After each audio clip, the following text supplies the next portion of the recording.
I've been involved with the Citizens Climate Lobby for probably the last um,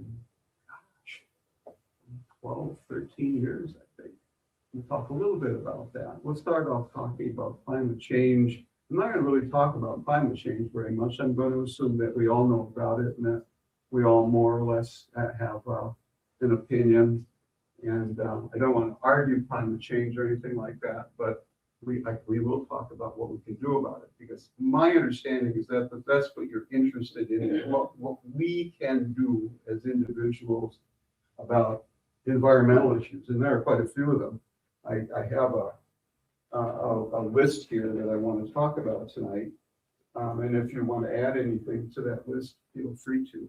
What I really would like this to be is a conversation. So I have ideas, you may have ideas that I don't know about, I might have some that you don't know about. So we'll try to make a list, and at the end of the thing here, I'll take a picture of it and then send it to the Kennard, I think, and he can get it out, distribute it out to people who are interested. Climate change is probably my entry point into this, although I've always been concerned about the environment, and I've been gardening since 1974. I've always gardened organically, and I wanted my kids to grow up eating good, healthy, pesticide-free vegetables, and so they hated me because they had to help me weed the garden. But I think maybe they understand a little bit now, especially the oldest son, who has a couple of kids of his own now. And that's kind of a good way, a segue of saying, you know, we're here tonight, and we're here tonight because probably we have children, and some of us probably have grandchildren, and some of us may even have great-grandchildren. My wife does. And we certainly want the best world for them to all live their lives in, don't we? That's huge. That's big for me. So, yeah, climate change. I knew about climate change probably since about 1985 or something like that, somewhere in that area. Not because I had studied it, but because my garden told me that that the climate was changing. Back in the 70s and early 80s, in this part of the world, I lived in Portage County then, between Plover and Wapaka. And the first killing frost was like regular, first weekend in September. And your beans were done and your tomatoes were done. And I see some people going, yeah, we remember that. And then little by little, sometime in the 80s, it started to change. We'd add a little bit of length to that season. And now, I think probably 3 or 4 out of the last 5 years, it's been in October that we're getting our first killing frost. I did we got the Marathon County, or no, it was not Marathon County, it was the city of Wausau that passed a climate resolution, and I brought a green bean that I picked that morning, and it was the end of September, and I said, I shouldn't be holding this bean in my hand, but I was, and it was. So anyway, climate change. I checked today on the NOAA website for atmospheric carbon dioxide levels, and it's 427 almost 0.5 parts per million. Been watching it for quite a few years before it went over 400. Last year it was 425.4. That's the lowest increase in quite a few years. We've been increasing the amount of carbon in our atmosphere at record levels for quite a while now. So what do we do about climate change? I mean, it's real. I don't know about you, but boy, now at the end of summer, anything that's leather in our house that I haven't worn all summer is going to have some mold or something growing on it from the humidity. And that's one of the big things that I've noticed about, we're getting more and more humid. So what do we do about climate change? What are some of the things, what's the number one thing? What are the scientists telling us we need to do to deal with climate change? Stop burning fossil fuels. You have to stop putting carbon into the air. Yeah, stop burning fossil fuels, right? In our cars and in our homes, and thinking about the carbon footprint of everything that we buy, right? I go into the grocery store, which we're going to talk about a little bit more later. I go in the grocery store and I see avocados from Mexico. Isn't that wonderful? Except that there's quite a big carbon footprint to get those avocados to our grocery store. They got the trucks. Some are going to fly, train, and plus all of the fossil fuels that go into growing, harvesting, plowing, planting, all that stuff like that. So, we have to get rid of our fossil fuels. I know one person in this room besides me that drives an electric car. How about anybody else have an electric car? So, I belong to, what, you got one? Hybrid. A hybrid? Yeah. You do? What do you have? A Prius? Okay, yeah. We years ago, when I first got my first Volt, Chevy Volt, Dr. Bruce Kravitz back here was driving one at the time. And I had a friend who had put solar on his farm, and I went and bought I went to buy a Chevy Volt, which is a plug-in hybrid. And it was kind of spooky because I didn't know anything about electric cars, really, other than that I thought I really wanted to get one. And I went over to the place in eastern Wisconsin there, Krivitz, and drove it. And I thought, well, I think I'd buy this. And then I sat down in the sales manager's office, and he said, well, this is a really technical advanced car. You better buy this insurance policy. So I got up and walked out. I said, that's exactly what I'm afraid of. This is what you just talked about, this technologically advanced car. And so my wife and one of my uncles had Priuses, and they wanted me to go up and get a Prius. And so I was going to go up to Iron Mountain, Michigan, because we had been up there a few weeks earlier. And there was one up there that I was kind of thinking about. I got a few miles out of town, and I turned on, went back and got the Volt anyway. I said, I don't want any insurance policy, but I'll take the car. And so I got home, and a plug-in hybrid means you plug it in, it'll probably get about 40 miles, or I was able to get 50 out of mine. And then on the battery, and then if you go farther than that, then the gasoline engine kicks in. And when I plugged it in and everything worked, I went, oh my God, it's going to work. And I never had any trouble with it at all. Sold it to one of my sons. He lives up in Eagle River.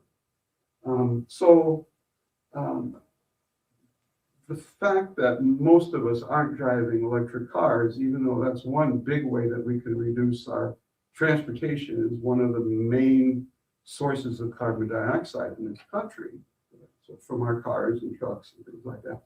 I belong to a group called Wisconsin Climate Table. And when I went to the first meeting down in Madison, the Wisconsin Climate Table, I figured there was going to be a parking lot full of electric cars. And mine wasn't. So the big challenge in terms of reducing our carbon footprint is for us to do it. And so that's number one. If we're really going to do something about climate change, we have to really reduce our carbon footprint. Electric cars are a good way of doing that. We also, after we got the electric car, we thought, well, there's a 30% tax refund If we put solar panels on our house, so we put solar panels on our house and we drive on sunshine. That's really reducing your carbon footprint. You're reducing it even if you're getting it off the grid, but by charging with the solar panels. Really important thing to say at this point is there's nothing perfect. No perfect answers here. Best we can do is what they call harm reduction, right? And so that's the goal, is to walk as softly and gently on this planet as we can. So electric cars are one thing, and I'll put that up here. EV, the Bolt now that I drive is there's no gasoline engine, it's just all electric. And so if we're going to go anywhere, we have to be able to charge it. If we're going to go far enough, I don't have to charge it here. I can go back home and charge it tomorrow on sunshine again. But EVs, what else? What's another thing that we could do? I mentioned one. I know when I got my new car in 2023, Uh-huh. it was a Toyota Corolla hybrid. Okay. And I thought, I wanted to do better. Mhm. And the gentleman that was one of the salespeople there said, it's very hard getting electric stuff when you need it. And sometimes it takes a long time. And I noticed that he mentioned that especially northern Wisconsin would be difficult. Well, it used to be. But now my son lives in Eagle River, and I can go to, there's a lot of Chevy dealers have fast chargers. And so we can charge in Rhinelander, and they just put in a new EV charger, fast charger up in Eagle River itself for the Chevy dealer. There's a little town called Three Lakes just south of Eagle River, and there's a guy who owns a winery there. He's got a bunch of charging systems. I see some people have been to Three Lakes. We've always charged there. It's getting better and better and better all the time. Okay. And Bruce, how long does it take you to charge your car? If the car has a very low charge, say 20%, it takes about 30 minutes to charge to say 90. Ours is a little bit slower than that. But we go for a hike, even with a level 2 charger, where we only get 25 miles per hour with that. We'll go and take a hike when we're up at Three Lakes or something like that. Stop in for coffee and something like that. So it's a little bit less convenient than a car, but not a whole lot less convenient than a car. And most of us don't take, everybody's a little bit different, their driving habits, but we don't take that many real long distance trips. So we just plan it into our trip. What we're gonna do. Solar panels. Even in Wisconsin, I had gone to, for wind, I had gone to, there's an organization east of Stevens Point called the Midwest Renewable Energy Association. You may have heard of it. I went there. They used to have a fair every summer, and I went there because I was interested in putting up a wind generator. And so they had a program about it, and I signed up for that. And they said, well, we have to discourage people from putting up wind generators because they have to be maintained twice a year. And if you're going to have a wind generator, it should be at least 100 feet in the air.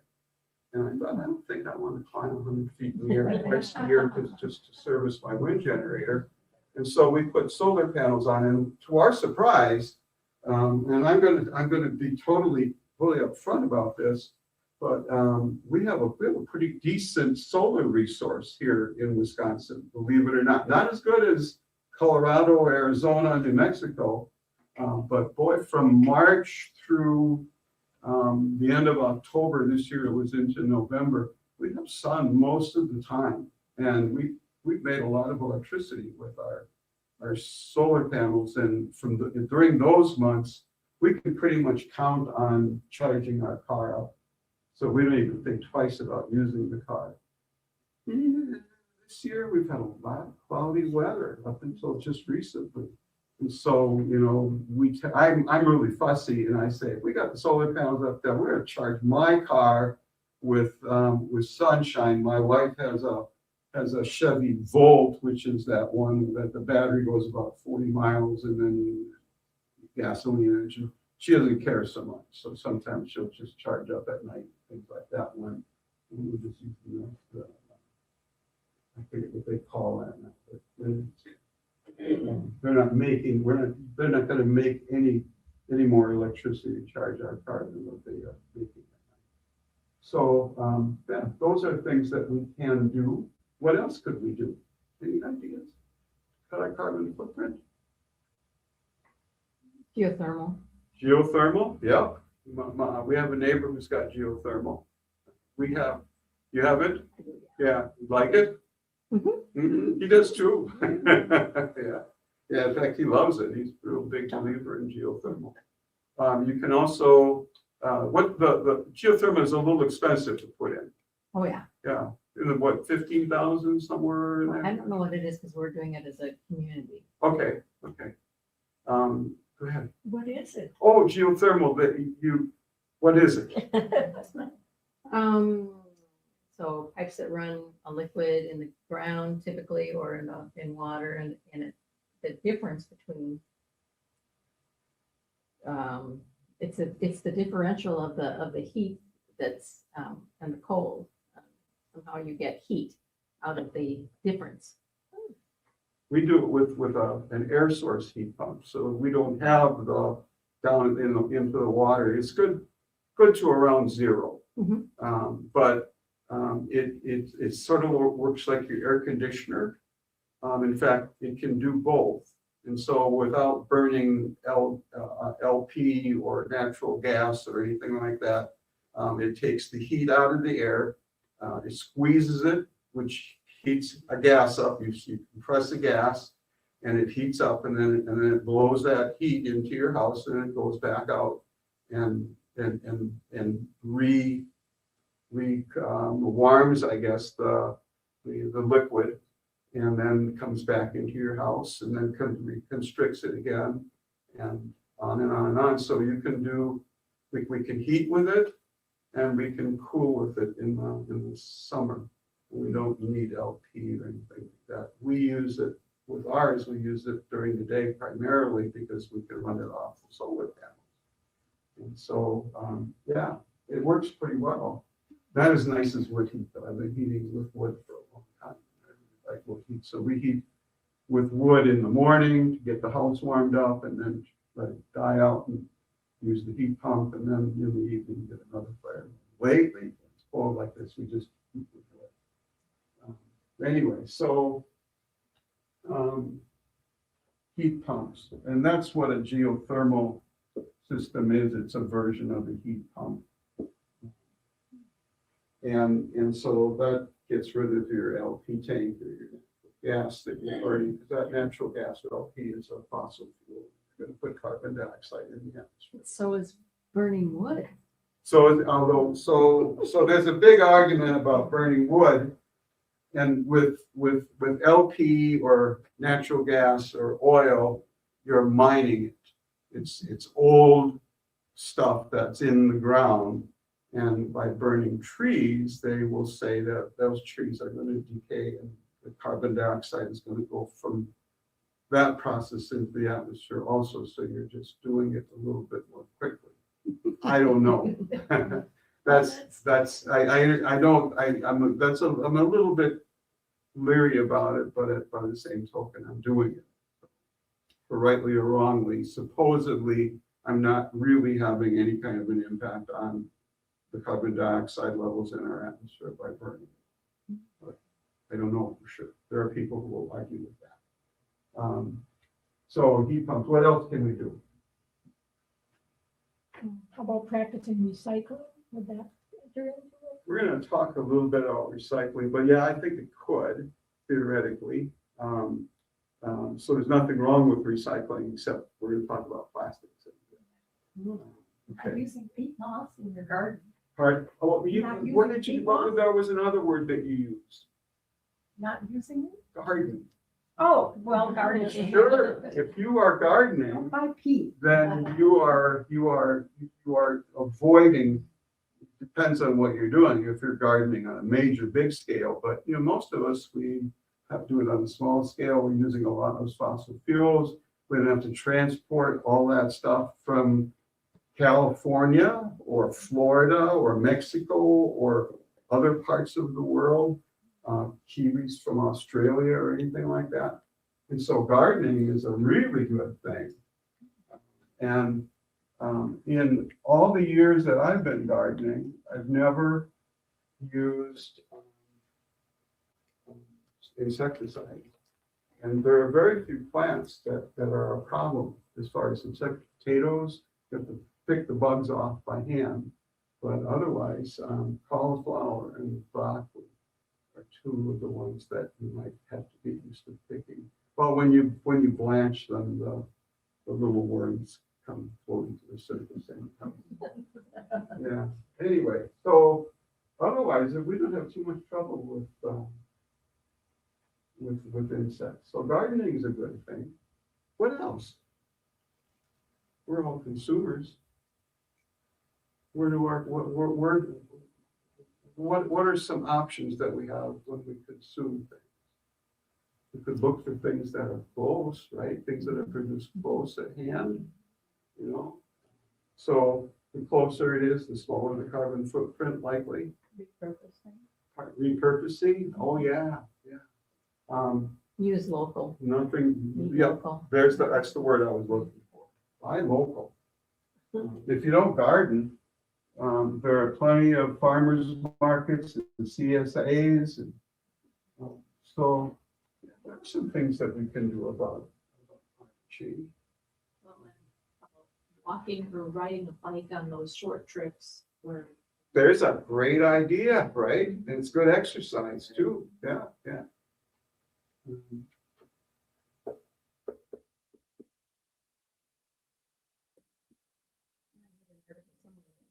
E-bike. Sort of the wave of the future that you, it takes very little to charge the battery Yeah. and get your exercise and I love seeing kids with their e-bikes. I'm going, they're growing up plugging things in. Yeah. So.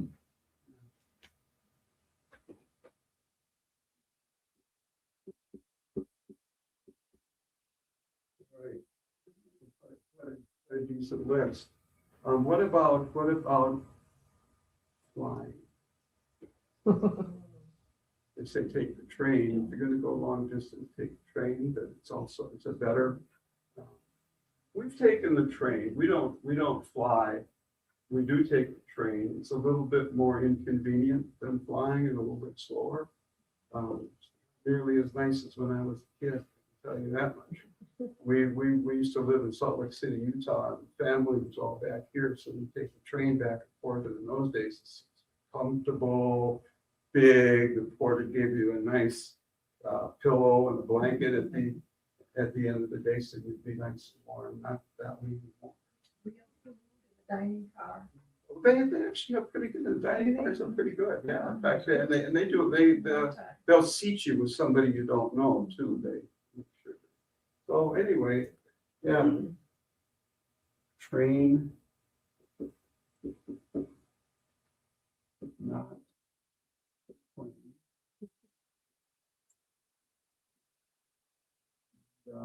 Yeah. So those are some of the things that I can think of. Anybody else have anything else? I think Bill McKibben says that voting.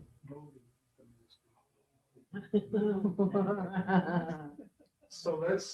Let's say that no matter what we're talking about, voting is big, right? That applies to, I don't care what it is. Be careful who we vote for. The other one, Catherine Hayhoe, she's a climate scientist. She's also an evangelical Christian, and she will say, talk about it.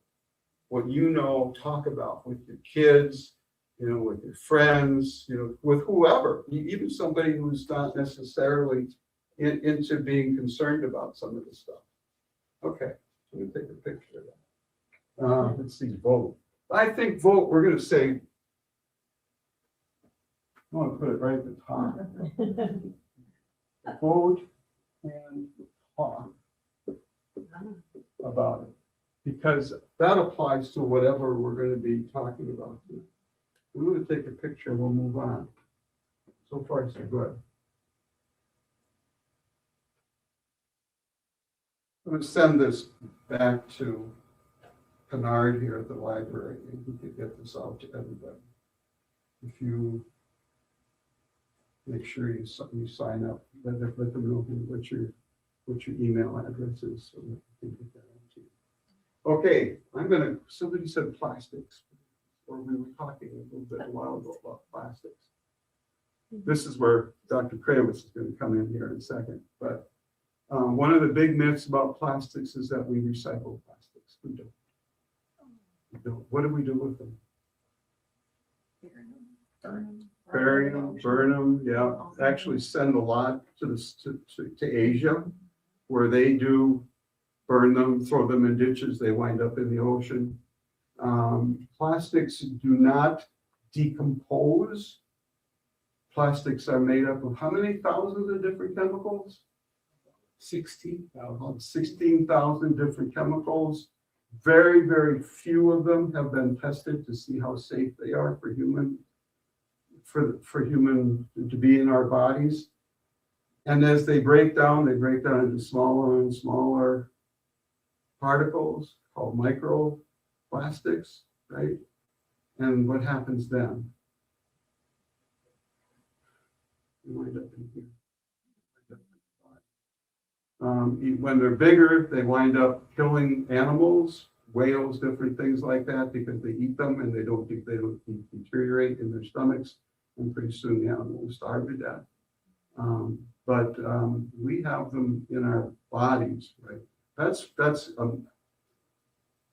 really something to think about.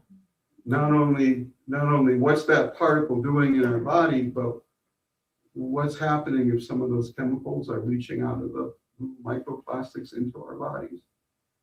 We'll talk about that a little bit also when we talk about other miracles of modern chemistry, like PFAS and insecticides and a variety of other things. I was curious, I thought that when you recycle plastics, maybe numbers 1 through 4 or something, that they were being About 10% of the plastics that we recycle actually get recycled. Yeah. Pretty much only 1s and 2s. I know they should tell us just to throw away the other stuff. Really? If they don't, and then they look in your bin, they just toss the whole thing. So anyway, that's discouraging, especially when you start trying to get rid of the plastics in your life because you discover it. Dr. Kravitz has a couple of slides he'd like to show us that are really thought-provoking and very concerning. Well, I'm going to just show you very briefly some really recent discoveries. They're less than a year old, but they're very preliminary studies. So you have to look at them sort of cautiously. It's possible that it's undoubtedly true that we don't know the whole story. But anyway, these guys from China had the idea that they were going to look for plastic in human body.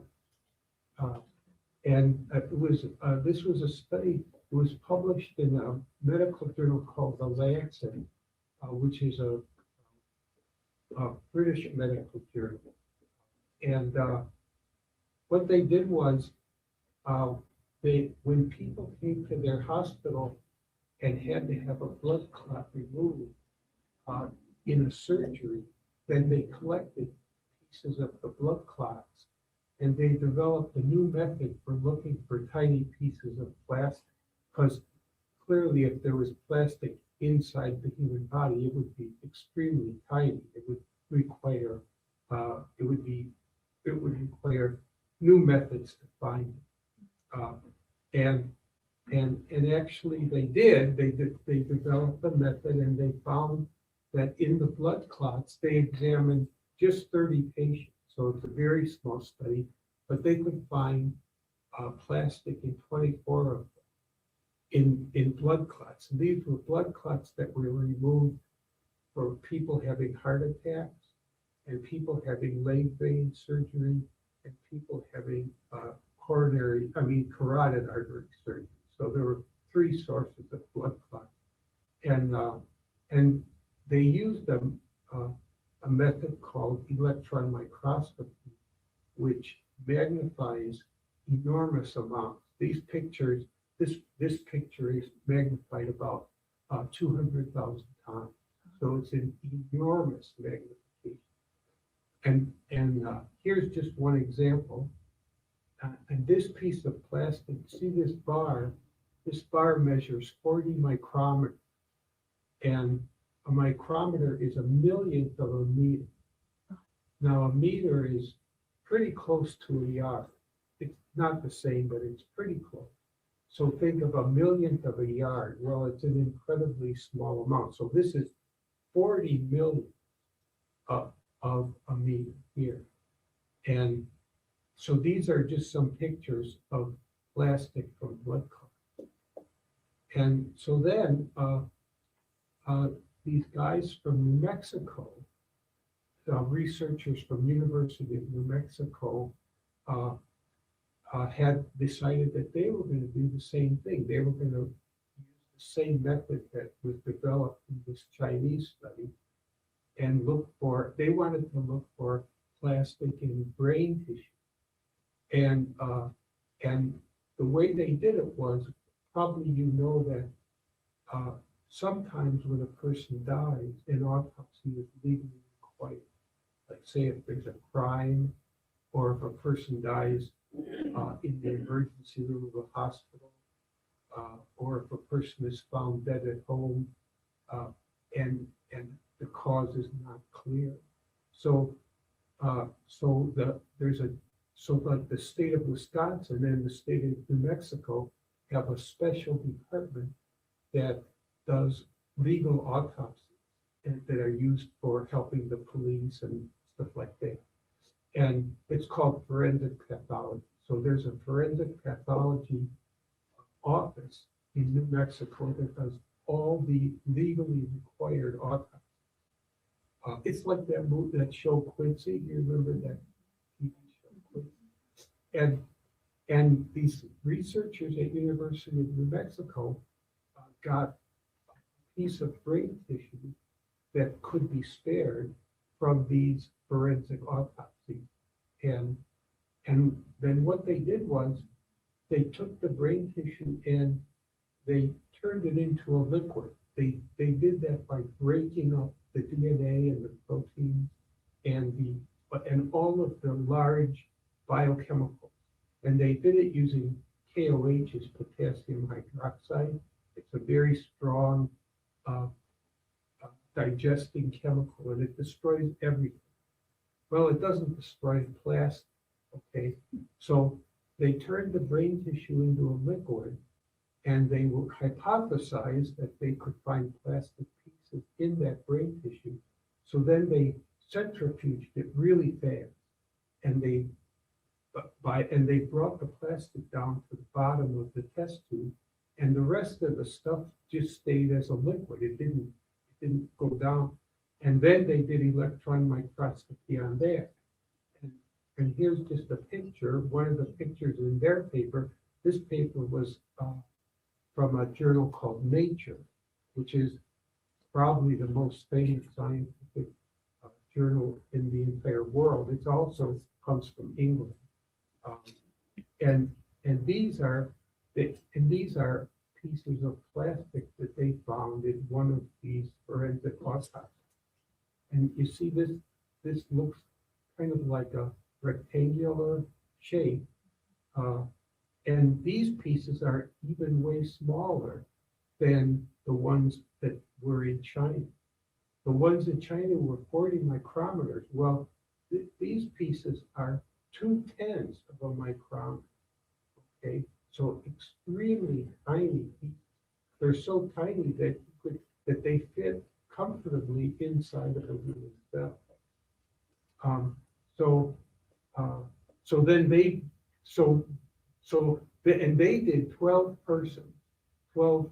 These were all people who died. They did 12 brains, and they could find plastic like this in all 12 of them. So that's all that I'm going to tell you about.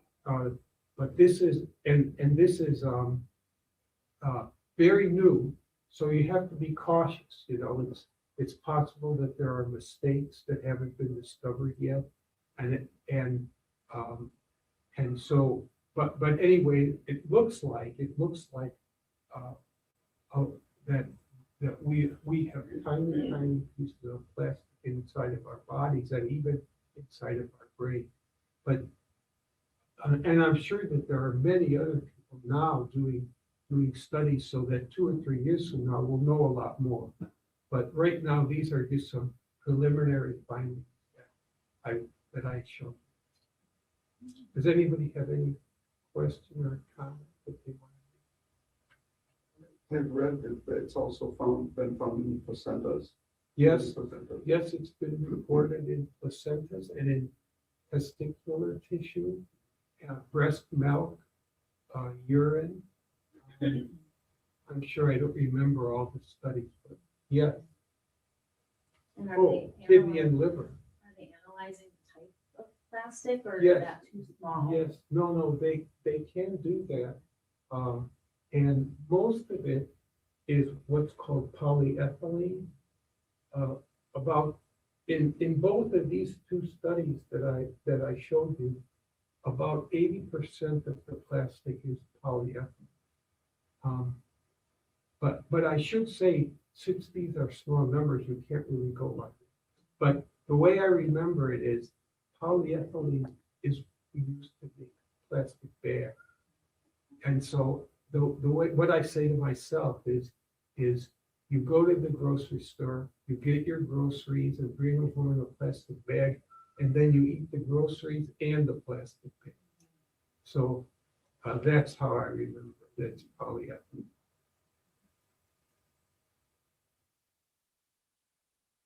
How do we avoid eating plastic? I mean, Well, see, the trouble is there's plastic in the air.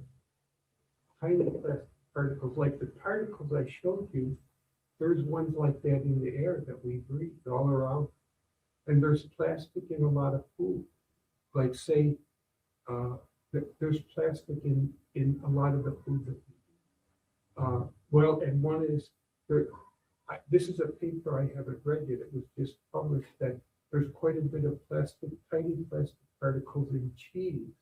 And they think it's because the machinery used to make the cheese is plastic.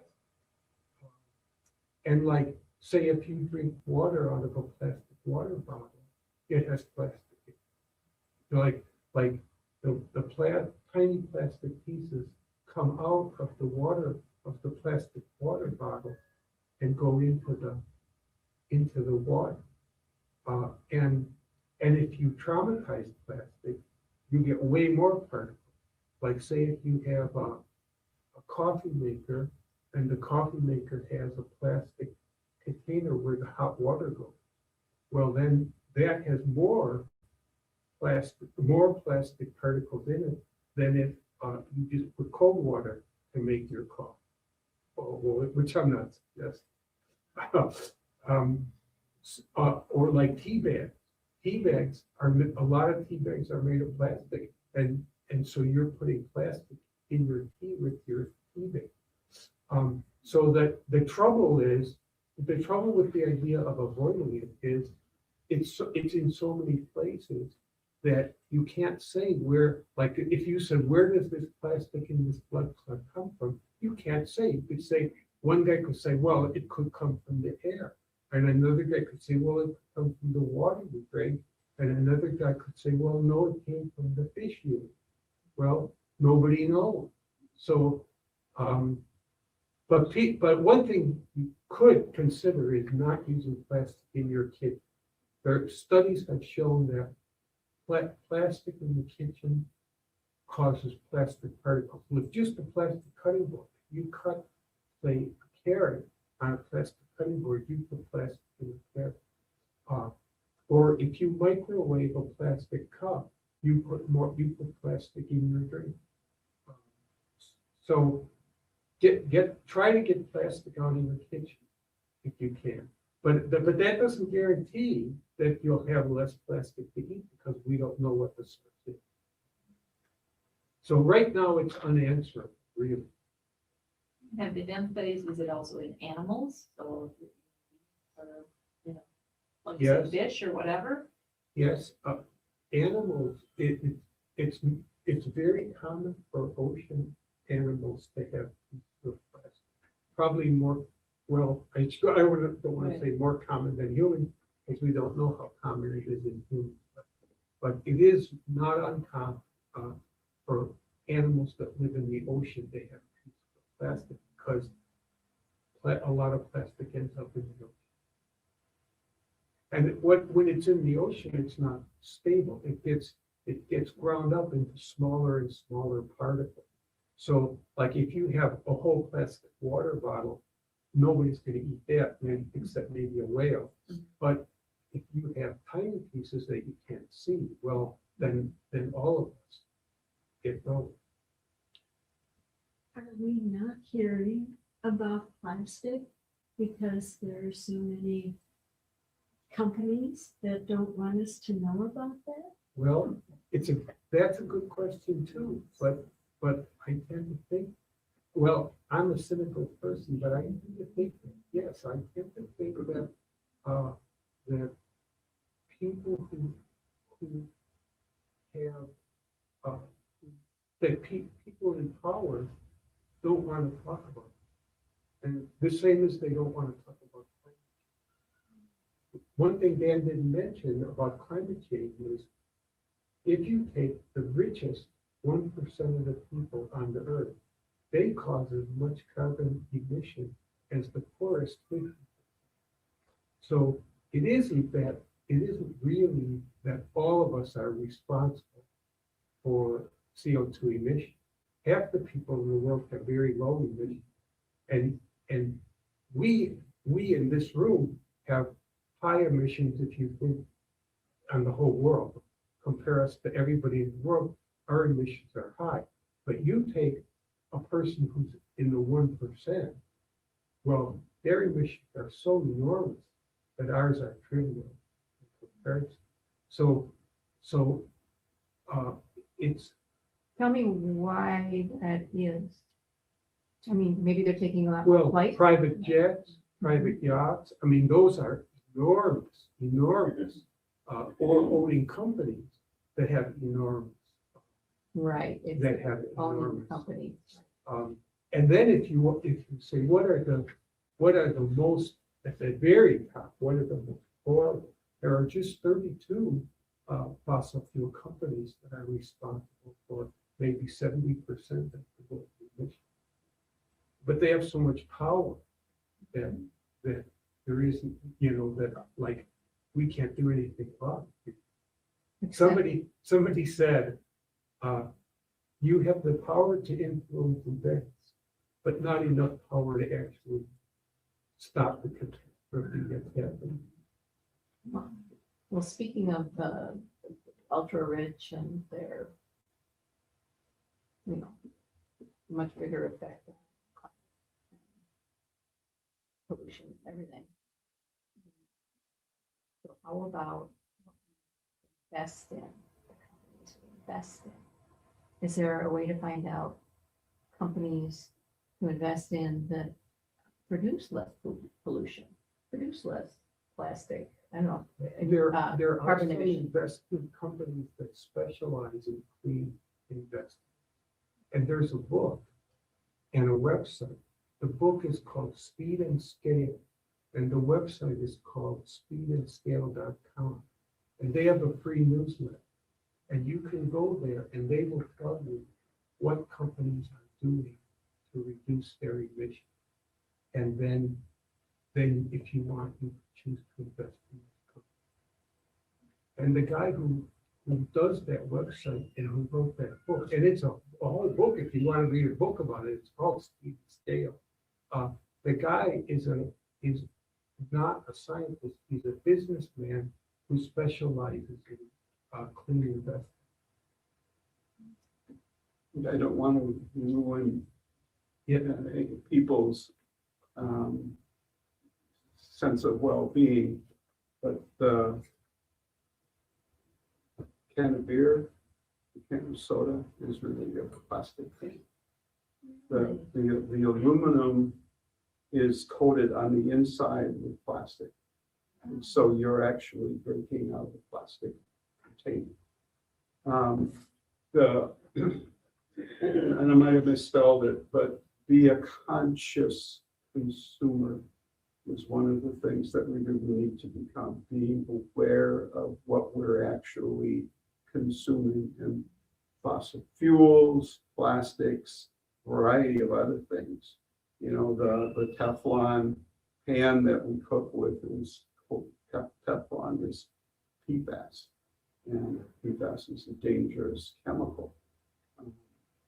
And the clothing that we're going to talk about plastics for a little bit longer here.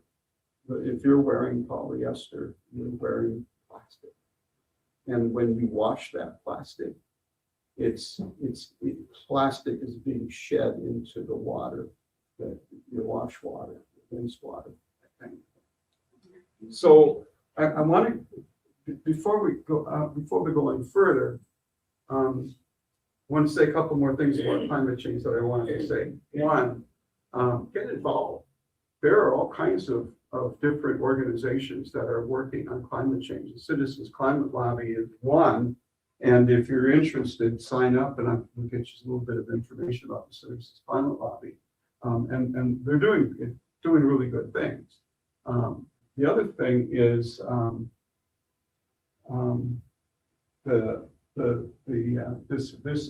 this thing here, this being a conscious consumer. I don't care what we're talking about here today. Becoming conscious. We aren't conscious of our interactions with the environment very much, and we need to become that way. Plastics is as best as you can. So remember, I said there's no perfect solution anywhere. Harm reduction is the best thing that we can do. Dr. Kravitz said, keep it out of the kitchen, keep it as much as possible out of your life, and you can do that.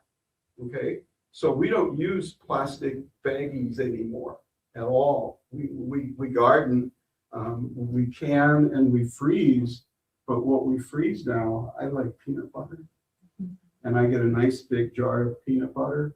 And after we blanch our beans or after we blanch whatever it is, it goes in that glass, because you can still get things in glass. Buy glass containers and use them. Get the plastics out. We don't. My wife and I occasionally will have a beer with our supper. We don't buy canned beer. We get bottled beer for that very same reason. We can do those kinds of things. It's amazing how much you can accomplish. Even with a glass jar, though, of unless it's been canned, a glass jar of just about anything else will have a plastic wrap around. I mean, it's there, it goes in the garbage right away, but we can do a pretty good job of keeping plastics out of our house. Keeping it completely out of our body, that's another one, but this is one really good way of making a difference. I think even like instead of using the pods, like in your washer or your dishwasher, use powder, Well, to take it a step further, okay, what do you wash your hair with every morning? A plastic bottle of shampoo or a plastic bottle of conditioner. In Stevens Point, there's a low waste store. Yeah. Okay, you've seen it? Yeah, you can take your container, or if you want to, you can buy a glass jar with a little plunger. Plunger is plastic. Yeah. Okay, but you can refill your laundry detergent. You can refill your shampoo, your conditioner, your dish detergent, all those different things. You can refill them and stop buying plastic. So there are things we can do. I'm going to call it a refillery. So I think, doesn't Mill Creek Yes. Gardens do that? Yeah. That it's a On local, it's a smaller scale. I yeah, don't but have it's a to local do much, greenhouse but that does a little bit of that too. in Marshfield. Yeah. and I thought I heard somebody say something about milk. Or did I miss that? Anyway, you can buy milk in a glass bottle. You can't get it in every store, but you can get it from from Festival Foods. I don't know about in Marshfield, Yeah, but I know Marshfield, in Point and up in, so getting a glass bottle is another way that and once you start putting your mind to it, it's amazing how much you can do, especially if you keep that refillery thing. So back to voting also, right? And talking about it. Your family needs to know this stuff. And so, yeah, talking and voting.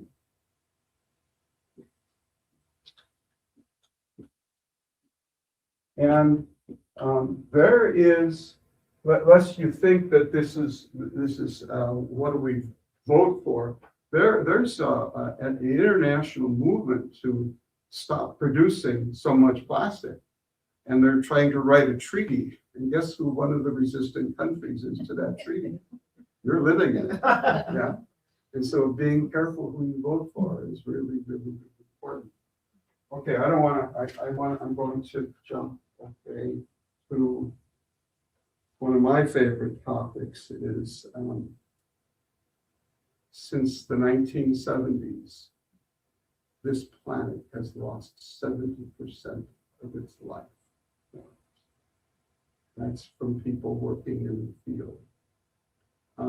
If you go to Audubon and you look up birds, one of my favorite birds used to be the eastern meadowlark. I love the sound of an eastern meadowlark. You can see eastern meadowlarks around here anymore. And they are way down in numbers. Whippoorwills, anybody hearing whippoorwills these days around here? Used to be pretty common back in the 70s and 80s. Don't see whippoorwills or hear them anymore. What other birds? We used to get evening grosbeaks at our bird feeder. Beautiful bird. We'll get evening grosbeak with the breakfast grosbeak still, but no evening grosbeaks. Where we live over east of Moseley out in the country, I got a barn. We used to have plenty of swallows. We don't have swallows anymore. When I first moved out there, it's an area with a lot of lowland, a lot of wetlands. How come there's no mosquitoes? But we had swallows, we had bats, we had chimney swifts. Don't see that stuff very much anymore now with mosquitoes. So diversity. What do we do about diversity? Good ideas about diversity. What role do we play in the loss of diversity, loss of life on this planet? Just think that 70% less life than 1970 alive today. Bugs and birds and different kinds of animals, frogs. We have a lot of lawns. We could all plant more native plants. What's the key word with lawn? There's another word? Monoculture. Monoculture. Huge word, okay? What lives in your lawn? What lives in your lawn? Grass. And if there's a dandelion in there, what do? We lock it out, right? So walk around in the ditch, walk around in the field and see what you see, all the different life forms that you see out there. Rewild our lawns. rewild them and also plant a lot of native plants. If you want to plant trees, plant oaks. That's one of the best things that you can do to increase the amount of life in your area. Stay away from pesticides. I don't know if I'm gonna move up here and write all this stuff down. But, Say something about swallows. It's not something to be proud of. I have a big lawnmower because I have too much lawn, but swallows used to follow me because I was chasing up little moths. Yeah, yeah, The grass, yeah. and they would swoop behind me for half an hour while I'm mowing, which was fun, and I haven't seen them, like you say, for several years. The barn that used to live across the highway from me is gone. So that's where they hung out. we didn't Cultures. Yeah. we didn't talk about this, but one of the big things in terms of climate change are trees, because trees suck up carbon dioxide, store it, and if you don't, well, when the tree dies, it will release carbon dioxide back in the atmosphere. Not so much in the ground; it gets stored in the ground. This is going to connect with agriculture, but plant trees, plant a variety of trees, plant fruit trees. One of the things we do, we plant a lot of you over in the Wausau area. We have an Earth Day celebration every year. We plant 25 different trees in city parks with the help of the Parks Department. We make it really inclusive. We have lots of people from lots of different cultures, lots of different organizations planting those trees. And so even fruit trees are great. The deer, the birds, you name it, they love them. Plant berries, plant a lot of different things. Get rid of the monoculture. And of course, it's going to connect now with agriculture. So I need to put that on the same page.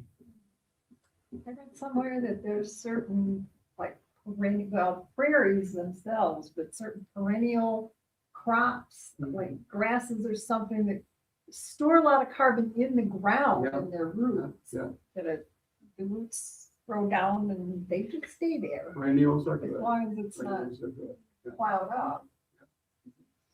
So agriculture, what's a cornfield got in it? Corn. Corn. You know, what's a soybean field got in it? Soybean. Another big one now, the reason I'm mentioning these is because we're cutting down the Amazon forest to plant corn and soybeans to feed to cattle, because we like meat. Back to climate change, eat a little less meat. Okay, eat more vegetables. That's a good thing. And getting rid of the agricultural monoculture also is a big piece of this. So I'm not going to get to all this stuff. How long do we have to have here? We are open till 8, We are open till it is now 7. 7. So I don't know how much time people want to devote to this, but so I mentioned agriculture. When you raise your own food, you can decide whether you want to use pesticides or not. When you go into the grocery, every time I think about agriculture, I used to spend my summers. I had this really, really good fortune. I used to spend my summers as a kid up in the UP on a hill across the road from the family farm. One of my aunts married the farm boy up on top of the hill and stayed there all her life. And I spent my summers up there when I was a kid. And when we were kids, it was a small dairy farm. Really, it was a subsistence dairy farm. My uncle went to work in order to pay the farm, I think, kind of. But when we go, they give us a bottle of Kool-Aid, and we go out and park that at the end of the corn row, and we walk up and down and go pulling the weeds. Okay, no pesticides, and that's it can be done that way. That's the way he did it. That's the way we did it. Now we spray pesticides all everything, and I don't like that whole idea of pesticides, because that gets into our bodies also. all these different chemicals that we talk about, and who knows? I mean, our bodies, I'm sorry, but you know, for the millions of years that our body have been evolving as hominins, we haven't had to deal with those chemicals. And now our bodies are dealing with them. I don't know what the impact that is health-wise, but I'm sure it's not good.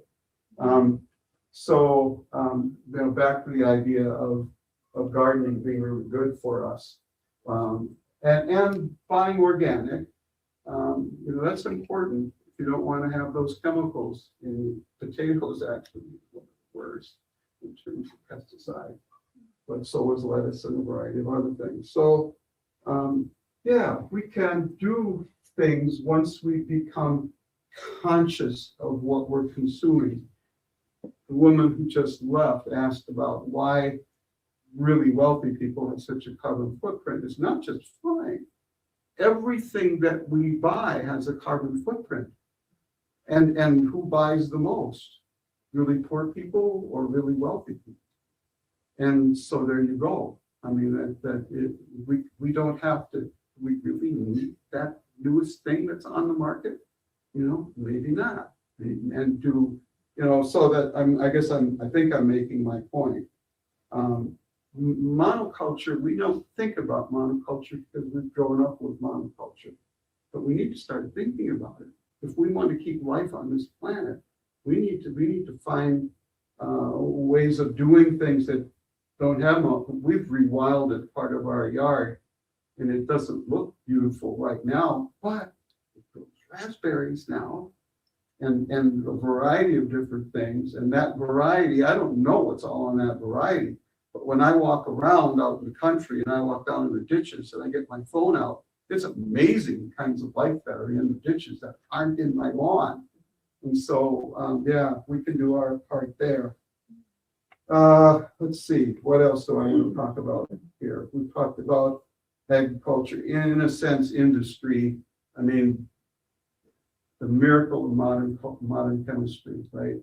I don't know about that miracle. I mean, I'm sure there's some really good things, but there's some really nasty stuff that we're making, and we're making more and more and more of it.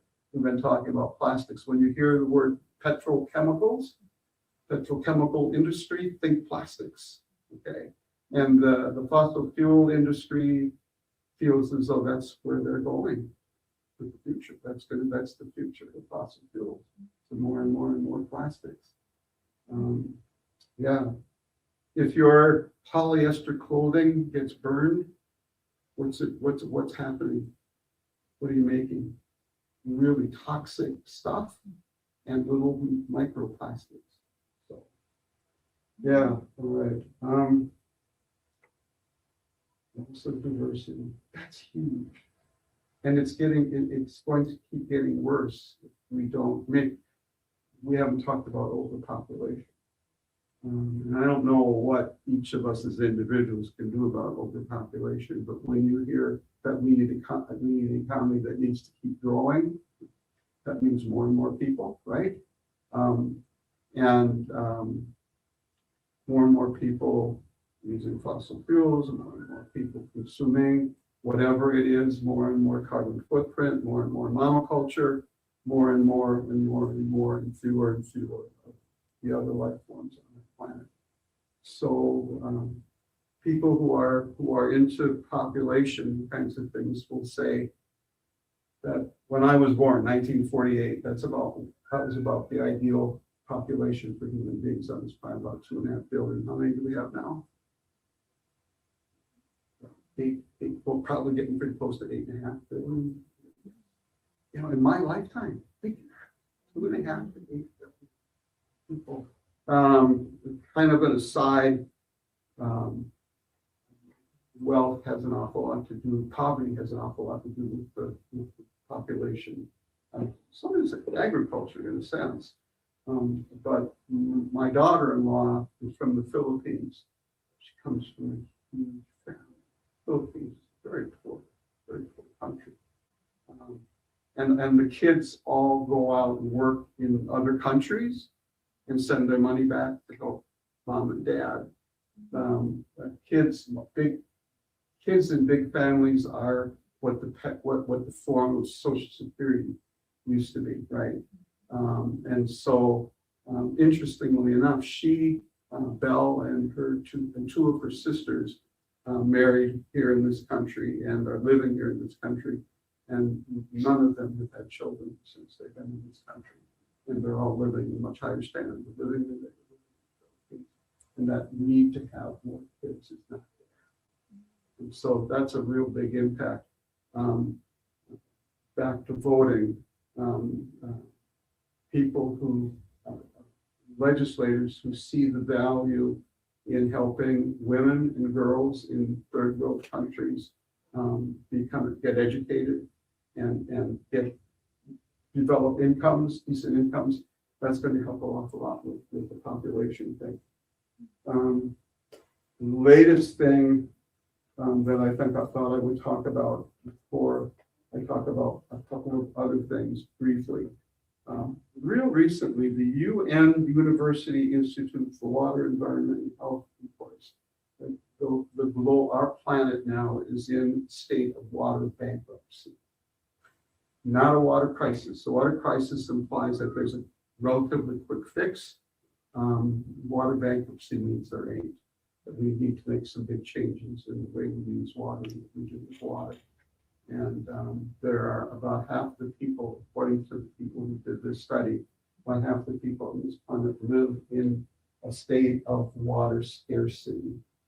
And with all of these things that we've talked about, especially with climate change, especially with this water bankruptcy thing, as different parts of the world become less and less habitable, what happens to the people who live there? They leave. They leave. Well, that's it. How do we feel about the people who leave and come here?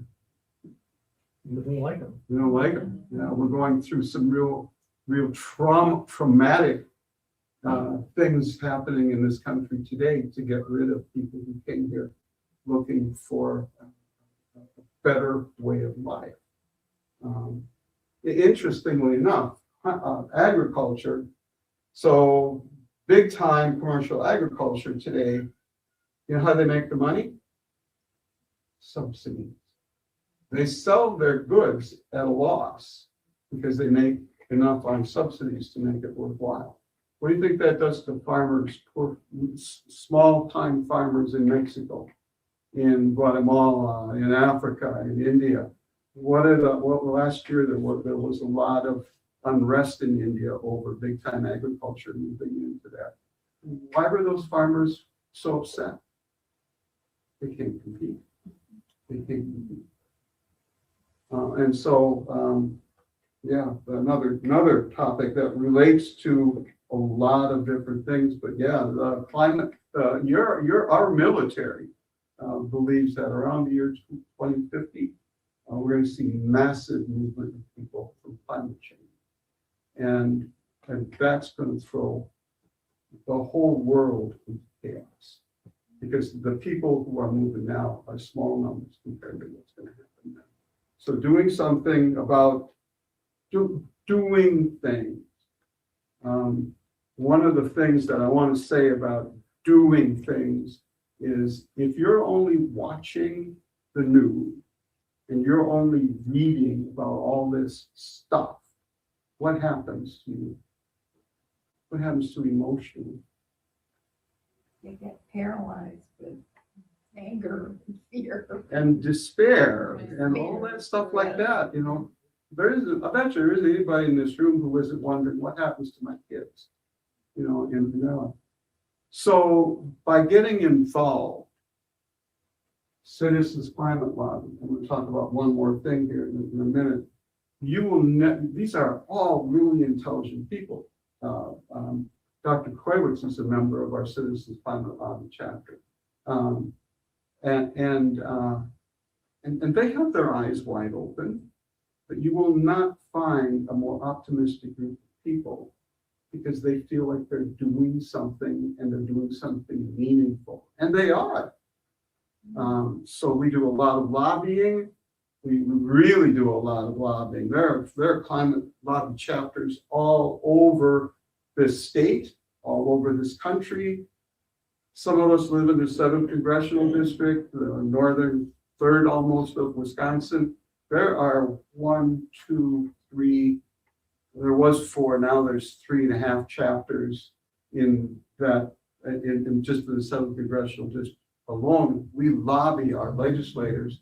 One of the things that the Citizens Climate Lobby feels as though we need to do, since it's so difficult to make that decision to get an electric car. It's so difficult to make that decision to put solar on your roof and some of the other things that we can do to deal with climate change. They feel as though we need to have a price on carbon emissions, a price that goes up every year. And so we lobby our legislators to do those kinds of things. A lot of the lobbying that we did had to do with what the IRA, the thing that Biden and the Democrats passed in the last administration, where we got a subsidy to buy an electric car, to put solar on a roof, to get a heat pump water heater in our house, and all these different things. And so lobbying is a really important thing. And when you start lobbying on a large scale around the country, around the district, it has an impact. At any rate, get involved. I think that would be one of the other things I would say is get involved. There's a real, the more people involved, the more people lobbying, the more people writing, sending emails to their legislators, the greater the impact is. All right, so I'm going to just talk about one more thing.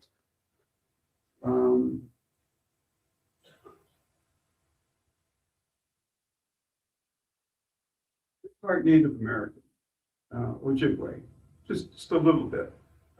My great-grandfather was what they call a Tomahawk Canadian. He came down from Canada. He was half Ojibwe, and this farm that I spent my summers on, I met something happened up there. At 8 years old, I was finding God in the woods, and I still do. I wouldn't begin to tell you the stories. I spend a lot of time in nature, and the indigenous people have a completely different way of relating to nature than what we do. We take nature for granted. We don't really think much about nature. We don't think about those raspberries as being gifts. We don't think about those blueberries as being gifts, or venison as being a gift that we owe something back to nature for. We don't see the sacred nature of nature, I guess is one way of putting it. And so around the world, and this is a relatively new movement, and I'm going to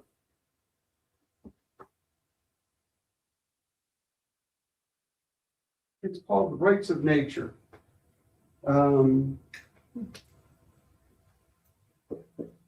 And we're talking about legal rights. You have legal rights in a courtroom. Corporations, rightly or wrongly, have legal rights in a courtroom. What about nature? What about a monarch butterfly? They don't have legal rights in nature, and so we don't take them seriously. We have. How many people in here have raised monarch butterfly caterpillars? We have, and a lot of people have.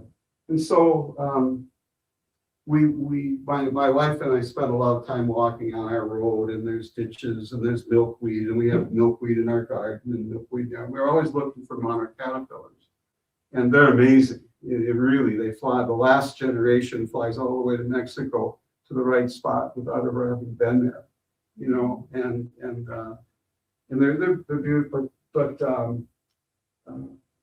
our township likes to mow the ditches right around the time that last generation is on the milkweed, and we want to save those, right? So we go to our town hall. We had a friend, Jean Abreu, who's a member of the Citizens Climate Lobby also. She's a retired teacher, and she gave a talk about monarch butterflies, and we asked the town board to stop mowing from, say, when the milkweed is coming up to when, beginning of October, say. And they said that they would do that. And so we go, okay, every female monarch butterfly can lay 300 eggs. And so there's potential for a lot of monarchs are endangered right now. And so 2 years later, we're walking down the road, and we come back up the road, and we found a bunch of monarch caterpillars. And it was in September, and there's something in the ditch down the road, and here comes a crew, and they're laying in fiber optic cables, and they're wiping out everything in the ditches. So we hurry up and we go down, and we scarf up a bunch of the caterpillars and put them on milkweed around our yard and all that, hope that they do all right. But the point is that because monarchs have no rights, we can't ask for legislation that keeps work in the ditches verboten, until while the monarchs from the middle of June till the beginning of October. That's an example of why we need rights of nature. There's all kinds of examples of that. And so there's another movement here in Wisconsin called the Rights of Nature Wisconsin. And if you're interested enough, go Google Rights of Nature Wisconsin, and you'll come up with all kinds of good information about that. There's a state legislator over in Stevens Point, Vinnie Marisi, also indigenous, and he and some other folks in Madison this past October put forward a rights of nature resolution. It's in the assembly. It's AR 114. I'll write that down. And it's going to be a long haul because there's already opposition to it. Because if we give nature rights,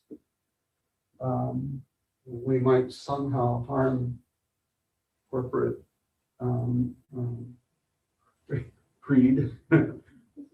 However you want to word it, that works for me. But that's an example, because we're reluctant to give nature rights, why we do the things that we do to nature, why there's 70% less life on the planet than there was in 1970. They also put forward a new Prove It First Act. I don't know if you know what that is. There's been a problem with mining in Wisconsin, especially northwest.